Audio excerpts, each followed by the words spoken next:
Hi, my name is Karen Anderson, And I'm Barry Martin Snyder. and our website is called luminousself.com.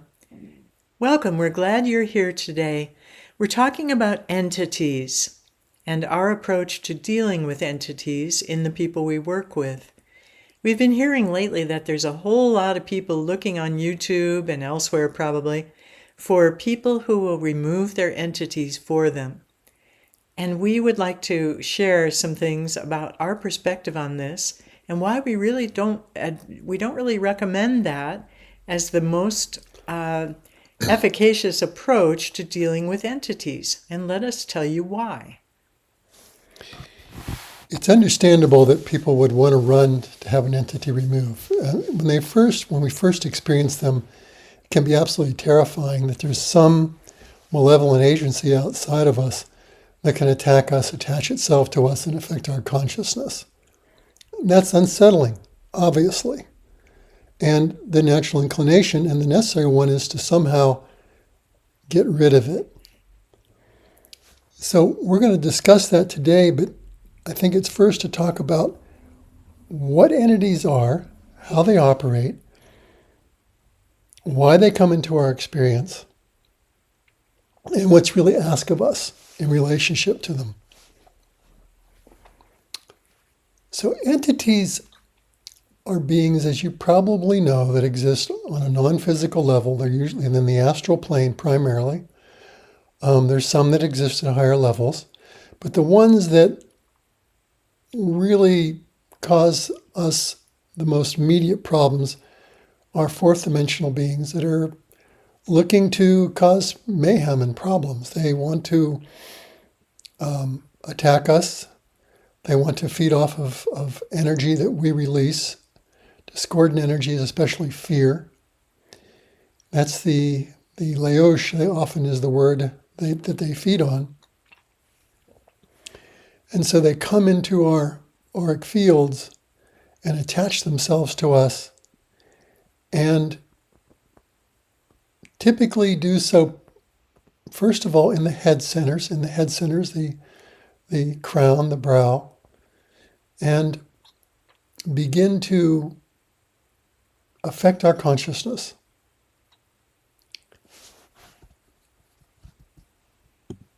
The reason this is such a hot topic now is that there's a massive awakening happening. And what entities do is they can see from the fourth dimension who's waking up.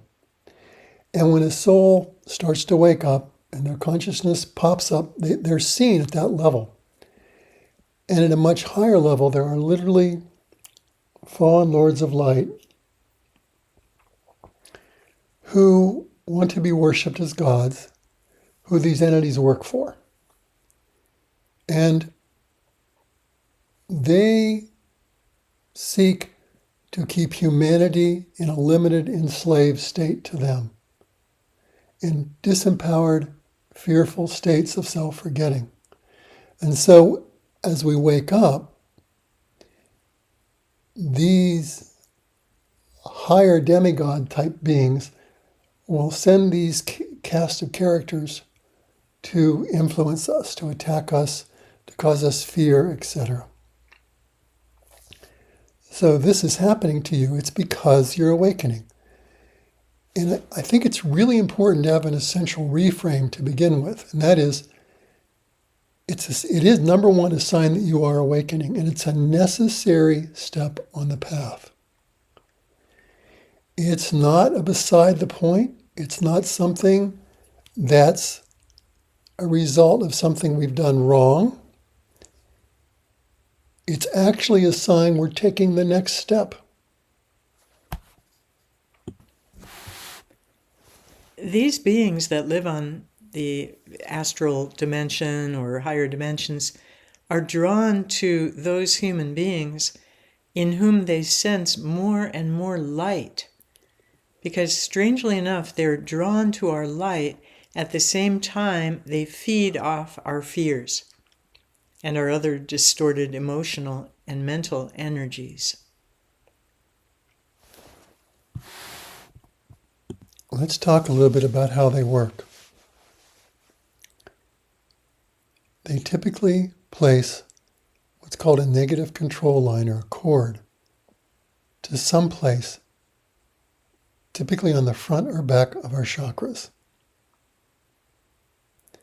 And this then gains access to that chakra and oftentimes to endocrine glands, which are the first physical step down of chakra energy, to the brain, and to various other systems in the body. These cords are like two-way information conduits where they can pull off energy, pull off emotion and thought. They can also inject it through that cord into us. So, for instance, let's say an entity has corded into your third eye. You may feel confused. You may not know anymore what your truth is about things. You may not be able to see clearly in situations that wouldn't have confused you like this in the past. But suddenly it feels like you've got some sort of a thick veil over your ability to see with your third eye what's really going on in various situations in your life.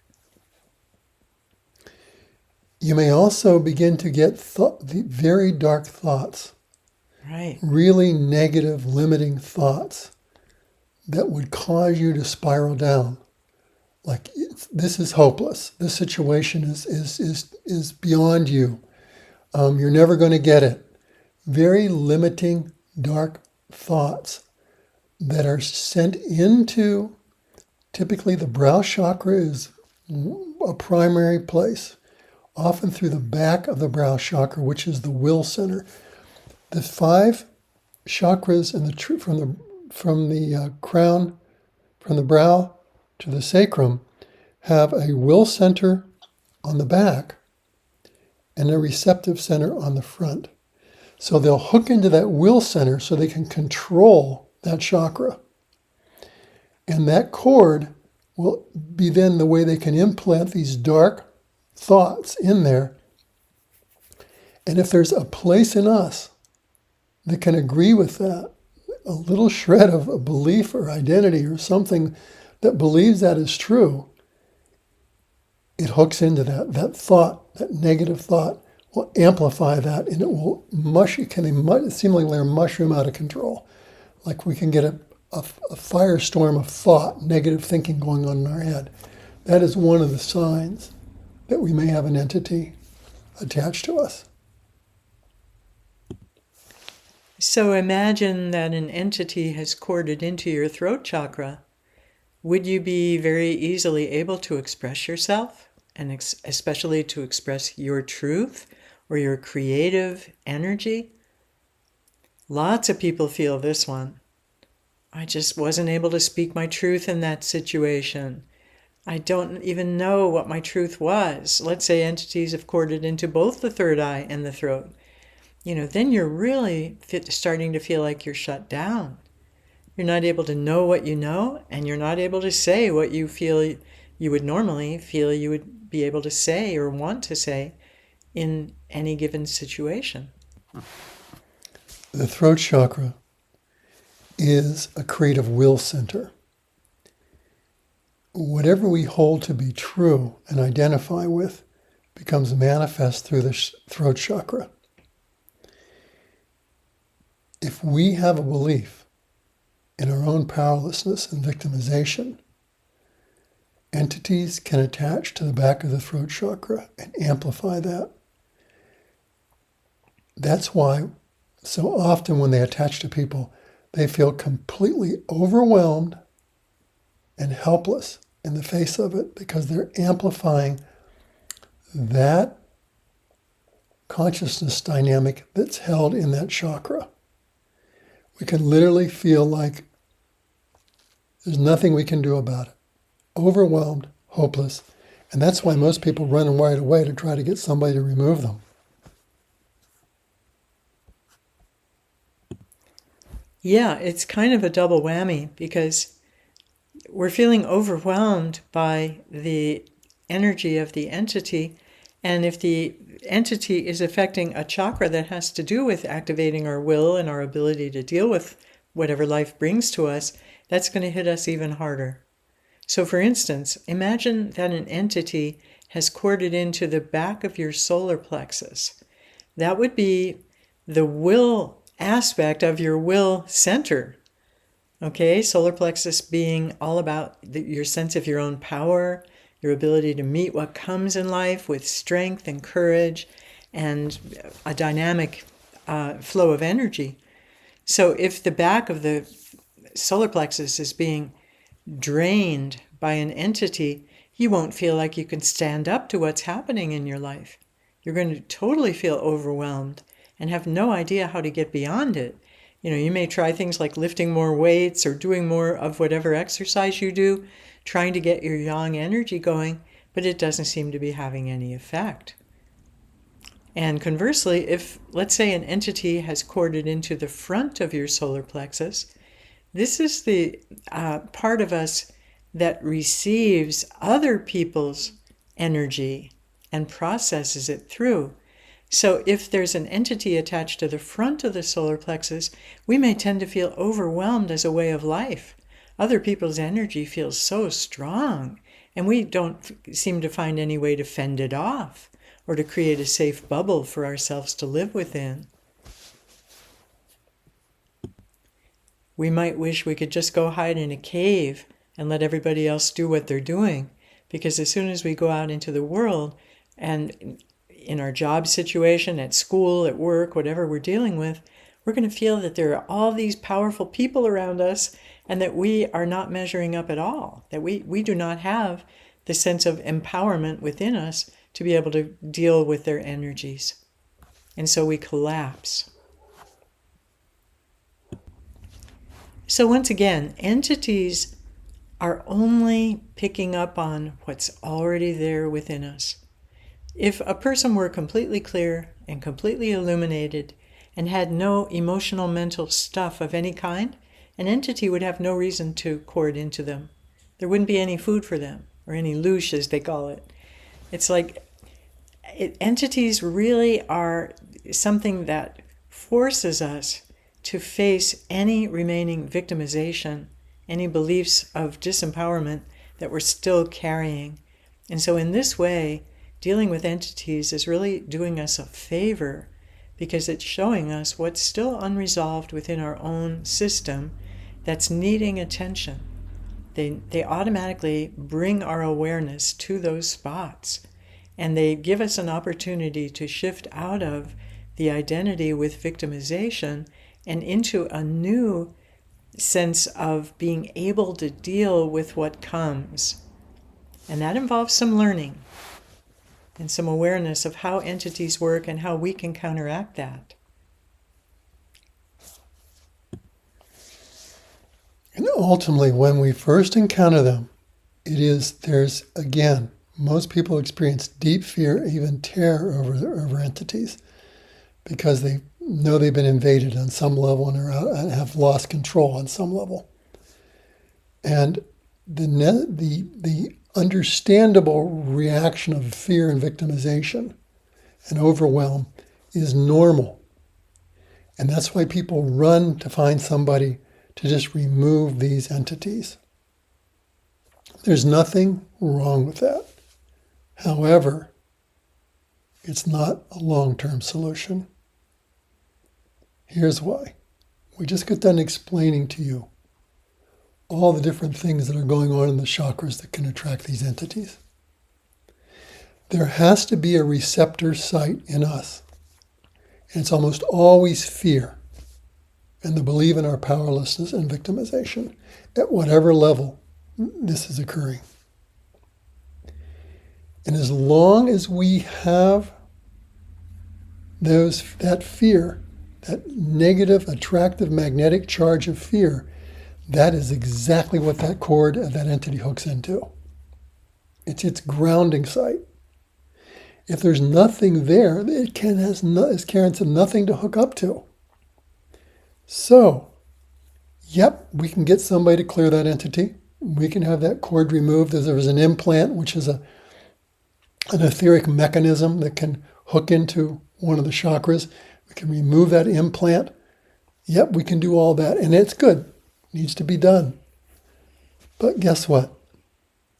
If the receptor site in us is not dealt with, they will come back again and again. I know. I went through this early on in my journey where entities were all over me. So much fear, so much overwhelm, so much clearing cords and things. They kept coming back until I finally realized the real issue was inside of me. It wasn't out there with them. They were showing me something in me. And that is the only permanent way to go beyond entities, is to realize they are here as a vehicle for us to see the things inside of our consciousness that are not true about ourselves.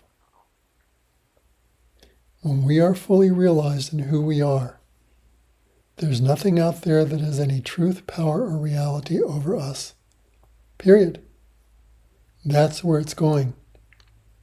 That's a journey. It's a process. It's not something you can get somebody to do through a transmission or invocation or removal. It's helpful. It's not wrong to do those things. But we have to walk the walk ourselves and develop the capacity. It's like lifting spiritual weights. We have to face these things and learn that we have the resources inside of us to master these things. And when we do that, we are sovereign beings realized in the potency of what we are. And that's what entities ultimately come to ask us to do. They ask us to participate consciously and directly and powerfully in our own process of awakening. And that doesn't happen when we go to somebody and ask them to do all the work for us. It's a good stopgap, especially if we are feeling totally overwhelmed and it's stopping us from participating in our awakening process in other ways. But it won't get you to total freedom. The only path to complete freedom is one that asks you to walk it every step of the way. And ultimately, in some lifetime or other, at some point in everybody's journey, we all make the decision to consciously show up in our awakening, to be a part of it, to realize that we are the only ones that can get up that mountain.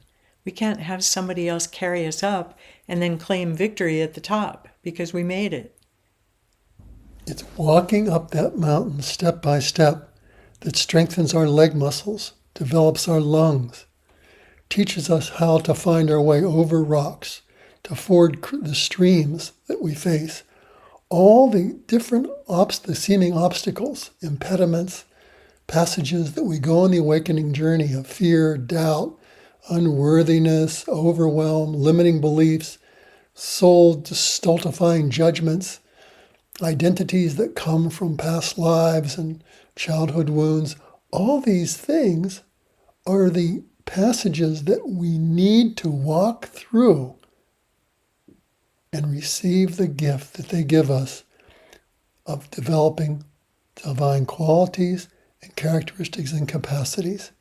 Each experience like this places a facet on our soul that allows our soul to emanate a divine quality, characteristics, or capacity. We can only do that by walking up that mountain step by step and realizing it is the journey itself, our walking that journey, our mastering that process of going up that mountain that brings us to be a fully illumined, self-realized, divine, Christ-conscious being. There is no other way. And this is another reason why we always come back to one saying, that our stuff is not in the way, it is the way.